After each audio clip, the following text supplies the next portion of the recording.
జిల్లాల పునర్విభజనలో పారదర్శక లేదంటూ జిల్లాలోని రాపూరు, కలువాయి, సైదాపురం మండలాలని నెల్లూరు జిల్లాలోనే కొనసాగించాలంటూ సేవ్ నెల్లూరు పేరుతో సోమవారం జిల్లా కలెక్టరేట్ ఎదుట బీజేపీ నాయకులు పలు ప్రజా సంఘాలతో కలిసి నిరసన వ్యక్తం చేసి అర్ధనగ్న ప్రదర్శనగా ర్యాలీ చేపట్టారు.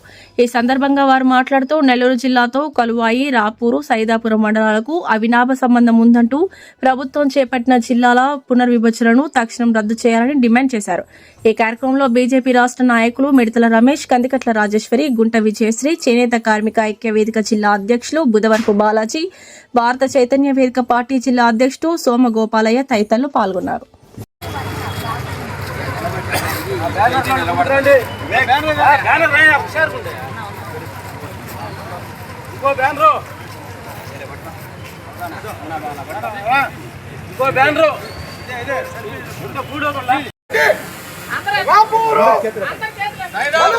సైదాపురం 3 మండలాన్ని విభజించవద్దు. కలవాయి, రాపూరు, సైదాపురం మండలాన్ని విభజించవద్దు. కలవాయి, రాపూరు, సైదాపురం మండలాన్ని అవుతుంది. 12 కిలోమీటర్ల మట్టి కట్ట మరణం మిగులుతుంది. నెల్లూరు జిల్లాలో మట్టిపొచ్చేసి నీళ్లు తరలించి ఎక్కడ చేస్తున్నారు. దీన్ని మేము వ్యతిరేకిస్తాం.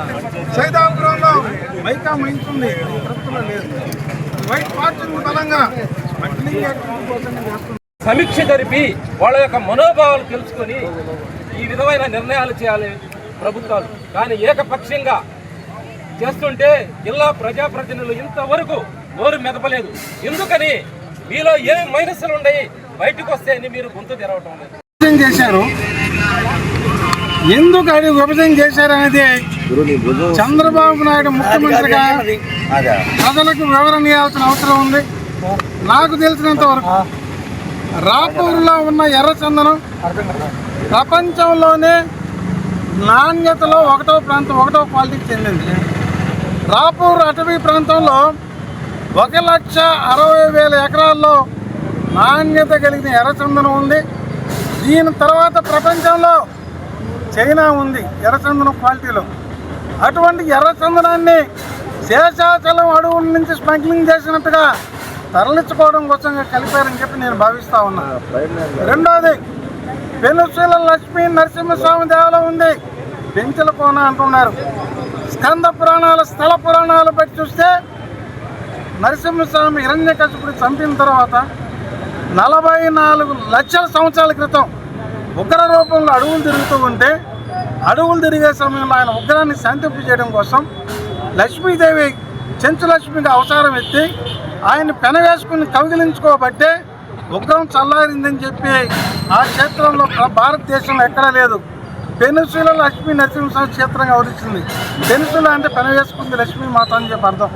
అటువంటి క్షేత్రాన్ని మా నుంచి ఎందుకు దూరం చేస్తారో అర్థం కావడంలో ప్రత్యేకమైన కీలకమైన అంశం. ఇప్పుడు దాకా బాగానే ఉండవు. కండలేరు జలాశయాన్ని తిరుపతిలో కలిపేసుకుంటారంట రాపూరు మండలం పేరుతో. నెల్లూరు జిల్లా రైతాంగానికి, పొదలకూరు మండలానికి కానీ, మనుబోలు మండలానికి కానీ సహజంగా వచ్చే వాటరు నెల్లూరు జిల్లా వాళ్ళు కోల్పోతారు. వరదలొస్తే మమ్మల్ని ముంచేస్తారు. కరువు సమయంలో నీళ్ళు ఇవ్వరు. సోమశిలేమో నెల్లూరు జిల్లాలో ఉంది. సోమశిల కండలేరు ఫ్లడ్ కెనాల్ వచ్చి కలువాయి అంటే తిరుపతి జిల్లాకు పోతుంది అనమాట. కండలేరు జలాశయం రాపూర్ మండలం అంటే తిరుపతి జిల్లాకు పోతుంది. కండలేరు మట్టి కట్ట 12 కిలోమీటర్లు పొదలకూరు మండలం నెల్లూరు జిల్లాలో ఉంటుంది. లో లెవెల్ స్లూయిస్ మీద, కండలేరు రెగ్యులేటర్ మీద నెల్లూరు జిల్లా అధికారులు తమ అధికారాన్ని కోల్పోతారు. చెన్నైకి నీళ్ళు ఇచ్చే కారణంతో సోమశిల డ్యాంలోని ఫ్లడ్ కెనాల్ యొక్క గేటుని తిరుపతి ఆధీనంలోకి వెళ్ళిపోతుంది. కరువు సమయంలో తిరుపతిని బాగు చేసుకొని నెల్లూరు ప్రజలను ముంచాలని చెప్పి చూస్తున్నారు. దీన్ని మేము వ్యతిరేకిస్తున్నాం. సైదాపురం మండలంలో మైకా మైన్స్ కానీ, వైట్ పార్టీ కానీ ఆ నిల్వలు అధికంగా ఉన్నాయి. ఆ నిల్వల కోసం మీరు ఈ విధంగా కలుపుతున్నారని చెప్పి మాకు తెలుసు. ప్రత్యేకించి కండలేరు ముంపు జలాశయం నిరుద్యోగుల సమస్య ఉంది. నిరుద్యోగులకి 2,500 మంది లిస్టు తయారు చేయమని కోరుతున్నారు. ఉండే వాళ్ళకే ఉద్యోగాలు ఇవ్వలేదు. జిల్లా విభజన కానీ జరిగితే జిల్లాల లిస్టు కూడా తారుమారైపోతాయి. వీళ్ళకి ఉద్యోగాలు రావు. హైకోర్టు తీర్పులన్నీ కూడా నెల్లూరు జిల్లాకు సంబంధించి ఉన్నాయని చెప్పి వండి చేయి చూపిస్తారు. ఏ విధంగా చూసినా జగడాలు జరుగుతాయి. నాగార్జున సాగర్ డ్యామ్ తెలంగాణ ఆంధ్రాకి రెండు విధాలు ఏ విధంగా ఉంది ఆ రక్షణ విషయంలో పోలీసులు తెలంగాణ ఆంధ్ర పోలీసులు పట్టుకున్నారో నెల్లూరు జిల్లా అధికారులు తిరుపతి జిల్లా అధికారులు పట్టుకునే పరిస్థితిని కన్నలేరు డ్యామ్కి తీసుకువచ్చారు. మంచి పద్ధతి కాదు. అన్కండిషనల్గా ఇద్దరు వ్యక్తుల కోసం జిల్లాను విభజిస్తున్నారు. పూర్వపు వాళ్ళ చరిత్ర చూడండి. స్మగ్లింగ్ యాక్టివిటీ నుంచి ఎర్రచందనాన్ని కానీ పెంచిన నరసింహరావుని కానీ కన్నలేరు జలాశయాన్ని కానీ మైకా మైన్స్ నుంచి కానీ కాపాడుకోవాల్సిన బాధ్యత ఉంది. సేవ్ నెల్లూరు పేరుతో మీరు నిరసన తెలియజేస్తున్నాం. బుధవరపు బాలాజీ చేనేత ఐక్య కార్యాచరణ కమిటీ జిల్లా అధ్యక్షుడిని. ఈరోజు నెల్లూరు జిల్లాలో కొన్ని వేల లక్షల సంవత్సరాల నుంచి కలిసుండి సింహపూర్లో కలిసుండే రాపూరు, కలువాయి, సైదాపురం మండలాల్ని తిరుపతి జిల్లాలో కలుపుతున్నారని ప్రభుత్వం ప్రకటన చేసింది. దానికి నిరసనగా ఈరోజు నెల్లూరు జిల్లా కలెక్టర్ కార్యాలయం వద్ద మా యొక్క ఆందోళన చేయడానికి వచ్చినాము. ముఖ్యంగా నెల్లూరు జిల్లాలో ఉండే ఈ 3 మండలాలు నెల్లూరు చరిత్రలో ఎంతో మైలురాయి లాంటి మండలాలు. అలాంటి మండలాలని ఎవరు కోరారని మీరు ఎవరితో సమీక్ష చేయకుండా ప్రజా సంఘాలతో కానీ రాజకీయ పార్టీలతో కానీ సమీక్షలు చేయకుండా ప్రకటనలు చేయటం చాలా దుర్మార్గం. ఇది నెల్లూరు జిల్లా ప్రజల యొక్క మనోభావాలతో మీరు ఆటలాడుకోవటమే. ఈ జిల్లాలో ఇలాంటి ఘోరమైన చర్యలు జరుగుతుంటే జిల్లాలో ఉండే ప్రజాప్రతినిధులు కానీ మంత్రులు కానీ ఇంతవరకు ఒక చిన్న స్టేట్మెంట్ కూడా ఇవ్వలేదు. ఇది ఎంత అన్యాయం అంటే మా యొక్క ఓట్లేస్తే కానీ మీరు అసెంబ్లీలో, పార్లమెంట్లో, రాజ్యసభలో ఉన్నారు. ప్రజల యొక్క హక్కుల్ని, మనోభావాల్ని కాపాడాలి. కానీ ఎందుకు మౌనం వహిస్తున్నారు? మీ యొక్క చీకట వ్యాపారాలు బయటపడతాయనే ఎందుకని ఈ యొక్క మౌనం? ఈ మౌనాన్ని ఏడండి. ఈ జిల్లాలో ఎంతో రాజకీయ చరిత్ర ఉంది.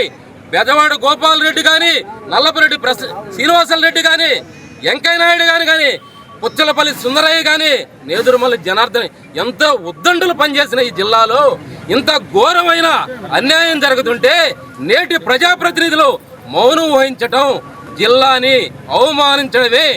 ఈ మౌనం వీడి ఈ జిల్లాలో ఉండే ప్రజాప్రతినిధులందరూ వెంటనే గౌరవ ముఖ్యమంత్రి చంద్రబాబు నాయుడు గారికి వెంటనే ఆ 3 మండలాలు నెల్లూరు జిల్లాలోనే ఉంచాలని మీరు నివేదికలు ఇవ్వండి. అలాగే డిప్యూటీ సీఎం పవన్ కళ్యాణ్ గారు, మీరు ఈ జిల్లాలో కొంతకాలం మీ కుటుంబం ఉండింది, నివసించింది. మీ తండ్రి గారు కూడా ఇక్కడ ఉద్యోగం చేశాడు. అలాంటి జిల్లాతో నాకు ఎంతో అనుభవం ఉందని ఈ జిల్లాలో సభలు పెట్టి, మహాసభలు పెట్టి ఉదరగొట్టి ఊగిపోయావు. ఈరోజు ఎందుకు మౌనం వహిస్తున్నావు పవన్ కళ్యాణ్? నీకు ఏమిటి? నీ యొక్క మౌనం గురించి మాకు వివరించండి. లేకపోతే ప్రజాప్రతినిధుల్ని నేపాల్ ప్రభుత్వం ఎట్ట తరిమి కొట్టారో అలాంటి పరిస్థితులు నెల్లూరు జిల్లాలో కూడా ఏర్పడతాయని గమనించి మీరు వెంటనే మౌనం విడిచి ఈ జిల్లా యొక్క మనోభావాల్ని, ప్రజల యొక్క మనోభావాల్ని గమనించి నివేదికలు ఇచ్చి వెంటనే ఆ 3 మండలాలు నెల్లూరు జిల్లాలో ఉండే విధంగా ప్రయత్నాలు చేయాలని మేము తెలియజేస్తున్నాం. ఈ వీడియో కనుక మీకు నచ్చినట్లయితే లైక్ చేసి షేర్ చేయండి. మరిన్ని లేటెస్ట్ అప్డేట్స్ కోసం మా ఛానల్ ని సబ్స్క్రైబ్ చేయండి.